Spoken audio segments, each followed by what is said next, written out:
우리 유라가 죽었어요. 오늘 일찍 잠들었는데 아이가 깨어나지 않아요. 26년 전 그날 아이는 분명히 죽어 있었습니다. 박진석은 고성이의 품 안에서 숨이 멎은 아이를 직접 보았습니다. 그 장면 앞에서 박진석은 잠시 설명할 수 없는 불안을 느꼈지만 곧 그 감정을 결심으로 눌러버렸습니다. 아이를 잃은 이 여자를 자신이 끝까지 지켜주겠다고 말입니다. 그리고 오늘 죽었다고 믿었던 쌍둥이 딸이 마치 그날의 진실을 다시 건드리듯 눈앞에 나타났습니다. 박진석이 26년 동안 믿어온 진실은 그 순간 완전히 무너집니다. 화면을 2번 터치하시면 예상 못한 반전 이야기 지금 시작됩니다. 늦은 밤이었습니다. 박 회장의 저택 앞에서 세 사람은 각자의 얼굴을 번갈아 바라본 채 굳어 있었습니다. 한마디 말도 쉽게 나오지 않는 정적이 내려앉아 있었죠. 성재는 고성이를 바라본 채 한동안 그 자리에 서 있었습니다. 머릿속에서 의심하던 것들이 눈앞의 얼굴과 정확히 겹쳐지는 순간이었죠.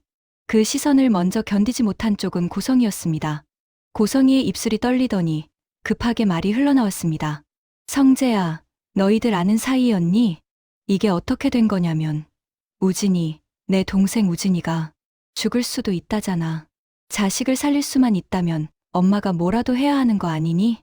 말이 끝나자 성재의 얼굴에서 온기가 빠져나가듯 표정이 단번에 굳어졌습니다. 엄마로서 해서는 안 될 일도 있는 겁니다. 더 이어질 말은 없었어요. 성재의 얼굴에는 이미 답을 기대하지 않는 선이 그어져 있었죠. 고성이는 변명을 이어가려는 듯 입을 열었다 닫기를 반복했습니다. 그 불안한 태도는 오히려 자신이 쥐고 있던 약점을 스스로 드러내고 있었죠. 그 순간 성재의 시선이 은호를 향했습니다. 은호 후배, 오늘은 그냥 돌아가는 게 좋겠어요. 여긴 내게 맡겨요. 은호는 잠시 성재를 바라보다 말없이 고개를 끄덕였습니다. 더 설명할 필요도 묻고 확인할 필요도 없었죠. 은호가 돌아가고 집으로 들어온 성재와 고성이 사이에 무거운 침묵이 흘렀습니다. 성재는 쉽사리 말을 꺼내지 못했어요. 고성이도 먼저 입을 열지 않았습니다. 한참 뒤에야 성재가 입을 열었습니다. 아버지께 다 말씀드릴 겁니다. 뭐라고? 그거 네 아버지가 알게 해서 내 모가지 나가는 거 기어코 보고 싶니? 부탁할게. 제발 네 동생들 생각해서 아버지에게만은. 그때 퇴근하던 박진석이 집 안으로 들어서고 있었습니다. 둘이 무슨 일이야? 내가 들어오니까 왜 말을 하다 말아? 어머니가 저한테 뭘 좀 부탁하셔서요. 아니, 뭘 부탁하는데 그렇게 심각해? 그러게 말입니다. 어머니 말씀하세요. 부탁하실 말씀이 뭔지. 고성이는 서둘러 웃음을 얼굴에 걸었습니다. 제대로 고정되지 않은 가면처럼 금세 어색함이 드러났어요. 별일 아니에요. 말은 가볍게 던졌지만 손끝은 박진석의 시선을 피하듯 미세하게 떨리고 있었습니다. 그녀는 박진석의 등을 방 안으로 밀어넣듯 서둘러 문을 닫았습니다. 문이 닫히자마자 고성이는 숨을 삼켰습니다. 방금 전까지 버티고 있던 얼굴이 순식간에 무너졌고 불안이 그대로 표정 위로 번져나왔습니다. 성재는 더 이상 말을 잇지 않았습니다. 지금은 말할 때가 아니라는 걸, 이 집 안의 균열이 스스로 드러나길 기다려야 한다는 걸 그는 이미 알고 있었죠. 박진석은 그날의 기류를 깊이 들여다보지 않았습니다. 별일 아닐 것이라 스스로 결론 내렸죠. 한편 성재의 새어머니가 고성이라는 사실을 알게 된 은호는 성재의 집안이 자신을 어떻게 인식하고 있는지 의문을 품기 시작했습니다. 은호의 미묘한 변화를 감지한 지혁이 곁으로 다가왔습니다. 은호야, 무슨 일 있어? 은호는 잠시 망설이다 대답했습니다. 박성재 부사장님 새어머니가 저희 생모더라고요.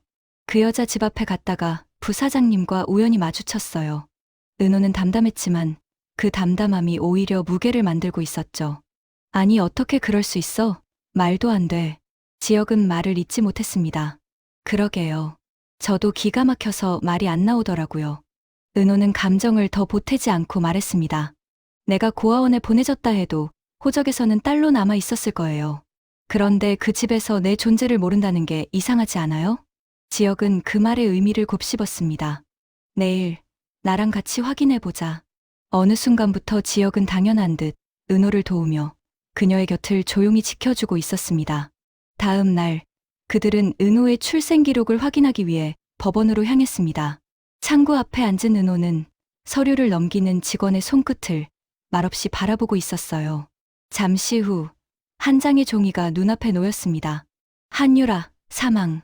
분명히 살아있는 자신이 이미 사망한 사람으로 신고되어 있었습니다. 실종이 아니라 사망이었습니다. 은호는 그 단어 앞에서 한동안 시선을 떼지 못했습니다. 종이 위에 찍힌 두 글자가 생각보다 무겁게 눌러왔어요. 은호는 직원에게 조심스럽게 확인했습니다. 실제로 사망한 사람이 없어도 사망 신고를 할 수 있나요? 직원은 잠시도 망설이지 않았습니다. 불가능합니다. 사망 신고는 반드시 사망 사실이 확인돼야 하고 이를 증명하는 사망 진단서가 없으면 접수 자체가 되지 않습니다. 은호는 이 기록이 실수나 착오가 아니라는 걸 분명히 알아차렸습니다. 처음부터 사망으로 해야만 할 이유가 있었던 겁니다. 은호는 서류에서 시선을 떼지 못했어요. 그리고 천천히 종이를 접었습니다. 이제는 이 기록을 남긴 사람에게 그 선택의 책임을 물어야 할 때라는 걸 은호는 이미 알고 있었습니다. 다음 날 아침, 고성이는 아무 일도 없었다는 듯 주방에서 아침상을 준비하고 있었습니다. 박진석은 그런 고성이를 여전히 의심 한 점 없이 바라보고 있었죠. 너희는 하고 싶은 걸 마음대로 못한다고 하지만 재벌의 삶엔 포기도 따르는 거다. 너희 엄마 봐라. 늘 가족이 먼저야. 우리 집이 이만큼 흠잡을 데 없는 건 늘 한결같은 내 엄마 덕분이야. 고성이는 평소와 다르지 않은 얼굴로 그 자리에 서 있었죠. 그때 성재가 입을 열었습니다. 네, 흠잡을 틈을 안 주셨죠. 지금까지는요. 성재의 말에는 분명한 가시가 담겨 있었죠. 그 순간 고성이의 손끝이 미세하게 떨리더니 젓가락이 바닥으로 떨어졌습니다. 아무도 말을 잇지 않았어요. 수저 부딪히는 소리만 필요 이상으로 크게 울렸습니다. 그 어색함은 이상하리만치 길게 느껴졌어요. 평소라면 대수롭지 않게 넘겼을 장면이었죠. 하지만 오늘은 달랐습니다. 그날 저녁, 식사가 끝난 뒤 고성이와 박진석은 거실에 나란히 앉아 있었습니다. 퇴근을 마치고 들어오던 성재가 고성이에게 말했습니다. 어머니, 밖에 나가보셔야 할 것 같습니다. 손님이 와 있습니다. 고성이의 시선이 순간 흔들렸고 박진석은 그 반응을 놓치지 않았어요. 누가 왔는데 그러냐? 박진석의 목소리는 평온했지만 시선은 고성이에게 고정돼 있었습니다. 지은호 씨요.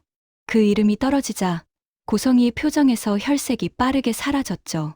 그리고 본능처럼 박진석의 눈치를 살폈습니다. 지은호가 누군데 이 밤에 여길 찾아와? 들어오라고 해. 그 순간 박진석의 마음 한켠에 설명되지 않는 감각이 스쳤습니다. 아니에요. 내가 나갈게요. 고성이는 더 머뭇거릴 틈이 없다는 듯 외투도 챙기지 못한 채 서둘러 밖으로 나갔습니다. 아버지, 밖에서 무슨 얘기가 오가는지 직접 들어보셔야 합니다. 성재의 눈빛은 단호했습니다. 이 장면은 성재가 은호와 함께 박진석을 향해 열어둔 판이었습니다. 뭔가 심상치 않음을 느낀 박진석은 슬그머니 일어나 고성이의 뒤를 따라 나갔습니다. 대문 밖, 고성이의 목소리에는 날이 서 있었습니다. 박진석은 기척을 죽인 채 대문 안쪽에 몸을 숨겼어요. 너 지금 뭐 하는 짓이야? 여기가 어딘 줄 알고 자꾸 찾아와? 은호는 잠시 말을 멈췄다가 고성이를 바라본 채 입을 열었습니다. 당신이 어떻게 내 엄마야? 살아있는 나를. 사망신고까지 했잖아. 대체 무슨 근거로 사망신고를 했어요? 그 말이 끝나자 고성이의 얼굴이 창백해지며 입술이 미세하게 떨렸습니다. 남편은 어디까지 알아요? 내 간 빼서 우준이 간 이식한 거 얘기했어요? 그 말은 정확히 고성이의 약점을 찔렀지만 물러설 고성이가 아니었죠. 그래서 너 네 오빠한테 그깟 간 조금 떼준 걸 가지고 날 협박하는 거니? 아무렇지 않은 듯 큰 소리치던 고성이에게 은호가 분노하며 입을 열려던 찰나 금속이 부딪히는 요란한 소리와 함께 고성이의 등 뒤로 대저택의 문이 열렸습니다.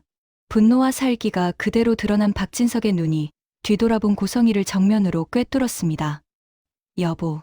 고성이는 숨을 삼킨 채 말을 잇지 못했습니다. 이게 무슨 소리야? 박진석의 목소리가 공기를 갈라놓았어요. 당신 딸, 죽은 아이, 그때 내 눈으로 분명 봤는데? 박진석의 머릿속에서 오래 묻어두었던 장면 하나가 선명하게 떠올랐습니다. 이야기의 전말은 이랬습니다. 26년 전 고성이는 박진석과 진지한 만남을 이어가고 있었습니다. 겉으로 보기에는 아무런 문제가 없어 보였죠. 그러나 단 하나 해결되지 않은 문제가 남아 있었습니다. 호적상에 그대로 남아있는 이름. 우진의 쌍둥이 여동생, 유라였죠. 그 이름 하나가 고성이의 미래를 가로막고 있었습니다. 고성이는 유라를 다시 데려오기 위해 유라를 버렸던 감나무 보육원으로 갔습니다. 그러나 그곳은 이미 화재로 전소된 뒤였어요.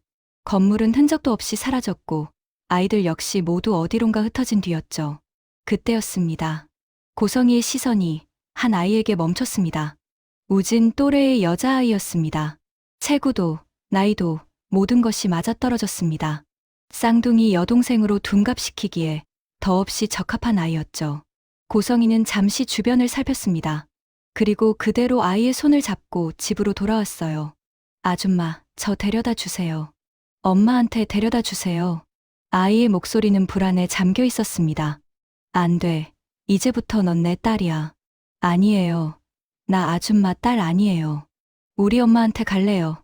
데려다 주세요. 아이는 울음을 멈추지 않았습니다. 목이 잠기고 숨이 가빠질 때까지 계속 울었어요. 한참을 달래던 끝에 아이가 지쳐 잠들 무렵이었죠. 그때 전화가 울렸습니다. 박진석이었어요. 평범한 연인들이 하루를 마무리하며 주고받는 아주 일상적인 전화였습니다. 하루 종일 아이를 붙잡고 씨름하던 고성이의 표정이 그 순간만큼은 잠시 풀렸어요. 성희 씨, 오늘 만나러 가려고 했는데 일이 늦게 끝났어요. 미안해요. 고성이가 대답하려던 그때였습니다. 잠들어 있던 아이가 갑자기 깨어나 울기 시작했어요. 진석 씨, 잠시만요. 고성이는 급히 아이를 안아 토닥였습니다. 그러나 아이는 좀처럼 진정되지 않았어요. 아줌마, 엄마한테 데려다 주세요. 그 말이 들린 순간이었죠. 고성이의 표정이 단숨에 굳어졌습니다. 그녀는 반사적으로 아이의 입을 막았어요. 아이는 더 크게 발버둥 쳤습니다. 작은 몸이 온 힘을 다해 저항했죠. 고성이는 손에 힘을 더 주었습니다. 잠깐이면 된다고, 조용해지기만 하면 된다고 스스로를 설득했어요. 하지만 잠시 후 아이는 더 이상 움직이지 않았습니다. 고성이의 손이 풀렸고 그제야 아이의 얼굴이 눈에 들어왔습니다. 숨이 없다는 걸 알아차리는 데는 오래 걸리지 않았습니다. 그녀는 아이를 내려다보다 한 발 물러섰습니다. 방금 전까지 울던 아이가 이렇게 조용해질 줄은 몰랐던 겁니다. 시선이 아이의 얼굴에 머물렀습니다. 이 아이는 유라야. 유라가 죽은 거야. 호적에 남아있는 이름 하나, 유라.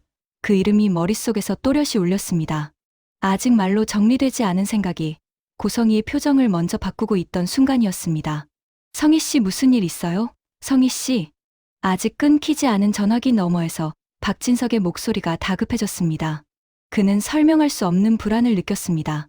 외투를 다시 걸친 채 곧바로 그녀의 집으로 향했어요. 박진석이 도착했을 때 고성이는 넋이 나간 채 아이를 안고 울고 있었습니다. 아이의 몸은 이미 축 늘어져 있었습니다. 어떻게 된 거예요? 한참 만에 고성이가 입을 열었습니다. 우리 유라가 죽었어요. 오늘 일찍 잠들었는데 아이가 깨어나지 않아요. 그 말이 떨어지는 순간이었죠. 박진석은 아무 말 없이 고성이를 안아주었습니다. 그리고 그는 결심했습니다.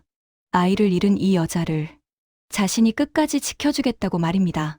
시간은 다시 현재로 돌아옵니다. 저택 앞에 서 있는 그는 더 이상 그날의 남자가 아니었어요.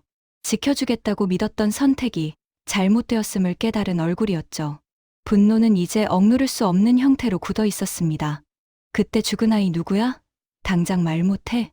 고성이는 눈에 초점을 잃은 채 불안한 얼굴을 감추지 못했습니다.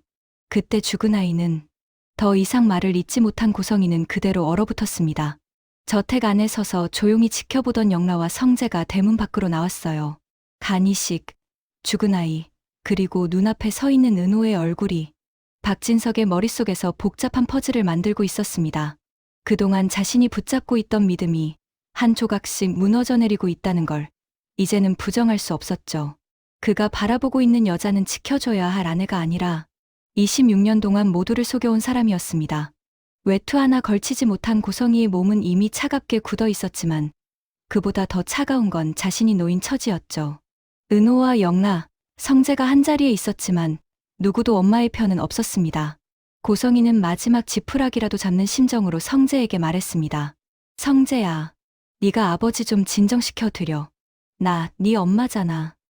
아뇨. 당신은 저한테 단 한 번도 어머니였던 적 없습니다.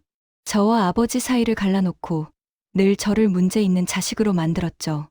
그리고 아버지 앞에서는 다정한 얼굴로 그 모든 걸 숨기셨고요. 성재의 말에 고성이는 반박하지 못했어요. 그녀는 시선을 돌려 옆에 서 있던 영라의 손을 잡았습니다. 영라야, 아빠 좀 말려줘. 내가 널 얼마나 공들여 키웠는지 너 잘 알잖아. 엄마는 저를 재벌가로 보내기 위한 상품처럼 키웠어요. 제 마음이 어떤지는 한 번도 중요하지 않았죠. 늘 통제하고 억누르고 진심으로 저를 바라본 적은 단 한 번도 없었어요. 그 말은 원망이 아니라 이미 관계가 끝났다는 선언이었습니다. 아니 이게 다 무슨 소리야. 당신, 내 자식들한테 그동안 무슨 짓을 한 거야? 박진석의 얼굴이 일그러졌어요. 당장 내 집에서 나가. 박진석의 말이 끝나자 대저택 앞 공기가 완전히 얼어붙었습니다. 고성이는 그 자리에 서 있었지만 이미 이 집의 사람이 아니었어요. 박진석은 한 걸음 앞으로 나섰습니다.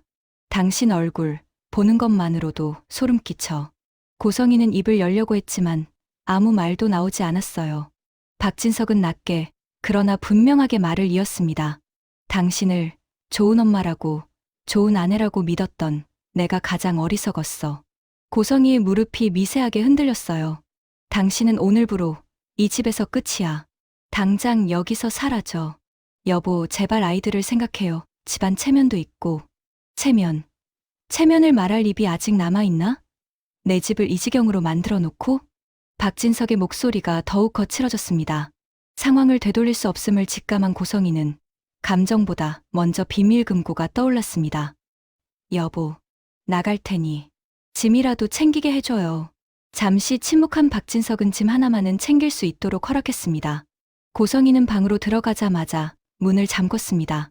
등을 문에 기대고 한숨을 고른 뒤 곧바로 장롱 앞으로 향했습니다. 겉으로 보기엔 평범한 장롱이었어요. 하지만 고성이의 손은 망설임 없이 안쪽 깊숙한 판을 밀어냈습니다. 숨겨진 공간이 열리며 비밀금고가 모습을 드러냈습니다. 번호를 누르는 손길이 빠르고 정확했습니다. 금고 문이 열리자 차가운 금괴 수십 개와 두툼하게 묶인 현금 다발이 모습을 드러냈어요. 고성이의 눈빛이 잠시 흔들렸습니다. 그녀는 가방을 열어 금괴를 하나씩 쓸어 담고 현금 다발을 억지로 눌러 넣었어요. 가방은 이미 제 용량을 넘기고 있었습니다. 문을 나설 때 고성이는 가방 지퍼를 끝까지 끌어올리지 못했어요. 하지만 멈추지 않았습니다. 집안에서 마당으로 이어지는 계단을 내려오던 순간 박진석과 시선이 마주쳤어요. 그때였습니다. 툭! 금괴와 현금의 무게를 버티지 못한 가방이 계단을 구르며 미처 닫히지 못한 지퍼 사이로 금괴들이 바닥으로 떨어졌어요. 이어 현금 다발이 마치 쏟아져 내리듯 계단 위를 굴렀습니다. 종잇장 부딪히는 소리가 유난히 크게 울렸어요. 순간 시간이 멈춘 것 같았습니다. 고성이는 재빨리 내려가 가방을 붙잡고 있었고 박진석은 아무 말 없이 바닥에 흩어진 금괴와 돈을 내려다보고 있었죠. 이게 뭐야? 박진석의 목소리는 낮았지만 그 안에는 이미 답이 들어 있었습니다. 고성이는 허겁지겁 무릎을 꿇어 금괴를 주워 담으려 했어요. 여보, 이건 혹시 모를 상황에 대비해서 잠깐 맡아둔 거예요. 맡아둔 거? 박진석은 한 발짝 다가와 고성이의 손을 멈춰 세웠습니다. 그는 바닥에 떨어진 금괴 하나를 집어들었어요. 묵직한 무게가 손에 그대로 전해졌습니다. 당신 이제까지 재물에는 욕심 없는 척 하더니 내 눈피에서 여태 이렇게 빼돌리고 있었던 거야? 고성이의 얼굴이 새하얗게 질렸어요. 말문이 막힌 채 입술만 떨렸습니다. 박진석은 비서를 불렀습니다. 전부 회수해. 금괴, 현금, 다 이 집에서 빼돌린 것들이야. 비서가 금괴와 현금을 다시 가방에 넣기 위해 지퍼를 완전히 열었어요. 그때 가방 안에 있던 봉투들이 드러났습니다. 고성이의 시선이 봉투에 박혔습니다. 손끝이 본능처럼 앞으로 나갔다가 급히 멈췄죠. 그 순간 숨을 삼키는 소리가 유난히 크게 들렸습니다. 건물 등기권리증이었어요. 박진석의 이름이 아닌 고성이 개인의 명의였습니다. 박진석의 시선이 그 위에서 멈췄어요. 이럴 수가. 건물까지. 대체 이 많은 재산이 어디서 나온 거야? 비서는 바닥에 흩어진 돈과 금괴, 그리고 등기권리증을 하나씩 정리했습니다. 고성이의 손이 무언가를 붙잡으려 했지만 그 손끝은 바닥 위를 허공처럼 스쳤죠. 가방은 다시 비워졌습니다. 그 안에는 아무것도 남지 않았죠. 박진석은 고성이를 똑바로 바라봤습니다. 다시는 이곳에 나타나지 마. 고성이는 텅 빈 가방을 들고 그대로 대문 밖으로 쫓겨나갔습니다. 이 집에서 끝까지 숨기고 싶었던 것이 가장 초라한 방식으로 모두 드러난 순간이었죠. 대문이 닫히는 소리가 들렸습니다. 고성이는 그 자리에 한참을 서 있었어요. 텅 빈 가방을 든 채로요. 박진석은 거실로 돌아와 소파에 주저앉았습니다. 손으로 얼굴을 감싼 채 한참을 그렇게 있었어요. 성재와 영란은 그런 아버지를 바라봤습니다. 아무 말도 할 수 없었어요. 은호는 조용히 고개를 숙이고 대문 밖으로 나갔습니다. 밤 공기가 차가웠어요. 대문 밖, 고성이는 여전히 그 자리에 서 있었습니다. 은호는 그녀를 보지 않고 지나쳤어요. 발소리만 멀어졌습니다. 고성이는 텅 빈 가방을 쥔 손에 힘을 줬습니다. 대문 안쪽에서는 아무 소리도 나지 않았어요. 그 침묵이 다음 날 아침 누군가의 결심으로 이어질 것처럼 길게 남아 있었죠. 그날 밤, 이 집에서 끝난 것은 한 여자의 거짓이 아니라 26년 동안 유지돼 왔던 한 가족의 믿음이었습니다. 그리고 이제 그 믿음 위에 세워졌던 선택들이 하나씩 책임을 요구받게 될 시간만이 남았습니다. 이 이야기가 어떤 결말로 향하게 될지 이어지는 다음 이야기도 기대해 주세요. 그리고 잊지 마세요. 구독과 좋아요는 저희에게 정말 큰 힘이 됩니다.